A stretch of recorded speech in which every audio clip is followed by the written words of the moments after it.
जब यीशु हेरोदीस बादशाह के जमाने में यहूदिया के बैतलहम में पैदा हुआ तो देखो कई मजूसी पूरब से यरूशलेम में ये कहते हुए आए कि यहूदियों का बादशाह जो पैदा हुआ है वो कहाँ है,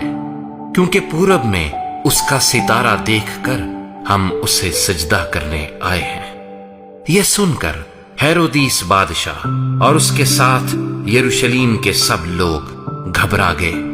और उसने कौम के सब सरदार काहिनों और फकीहों को जमा करके उनसे पूछा कि मसीह की पैदाइश कहाँ होनी चाहिए।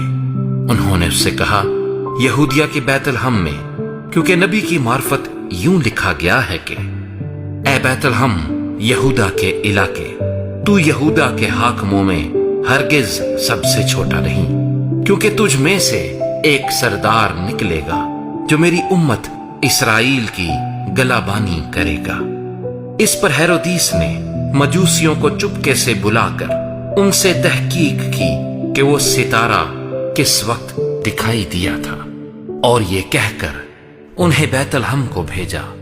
कि जाकर उस बच्चे की बाबत ठीक ठीक दरियाफ्त करो, और जब वो मिले तो मुझे खबर दो ताकि मैं भी आकर उसे सिजदा करूं। वो बादशाह की बात सुनकर रवाना हुए, और देखो जो सितारा उन्होंने पूरब में देखा था वो उनके आगे आगे चला, यहां तक कि उस जगह के ऊपर जाकर ठहर गया जहां वो बच्चा था। वो सितारे को देखकर निहायत खुश हुए और उस घर में पहुंचकर बच्चे को उसकी मां मरियम के पास देखा और उसके आगे गिरकर सिजदा किया और अपने डिब्बे खोलकर सोना और लुबान और मुर उसको नजर किया। और हेरोदीस के पास फिर न जाने की हिदायत ख्वाब में पाकर दूसरी राह से अपने मुल्क को रवाना हुए। जब वो रवाना हो गए तो देखो खुदावंद के फरिश्ते ने यूसुफ को ख्वाब में दिखाई देकर कहा, उठ बच्चे और उसकी मां को साथ लेकर मिस्र को भाग जा, और जब तक कि मैं तुझसे ना कहूं वहीं रहना, क्योंकि हेरोदीस इस बच्चे को तलाश करने को है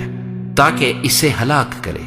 बस वो उठा और रात के वक्त बच्चे और उसकी मां को साथ लेकर मिस्र को रवाना हो गया, और हेरोदीस के मरने तक वहीं रहा ताकि जो खुदावंद ने नबी की मार्फत कहा था वो पूरा हो कि मिस्र में से मैंने अपने बेटे को बुलाया। जब हेरोदीस ने देखा कि मजूसियों ने मेरे साथ हंसी की तो निहायत गुस्से हुआ और आदमी भेजकर बैतलहम और उसकी सब सरहदों के अंदर के उन सब लड़कों को कत्ल करवा दिया जो 2-2 बरस के या इससे छोटे थे, उस वक्त के हिसाब से जो उसने मजूसियों से तहकीक की थी। उस वक्त वो बात पूरी हुई जो यिर्मयाह नबी की मार्फत कही गई थी कि रामा में आवाज सुनाई दी, रोना और बड़ा मातम,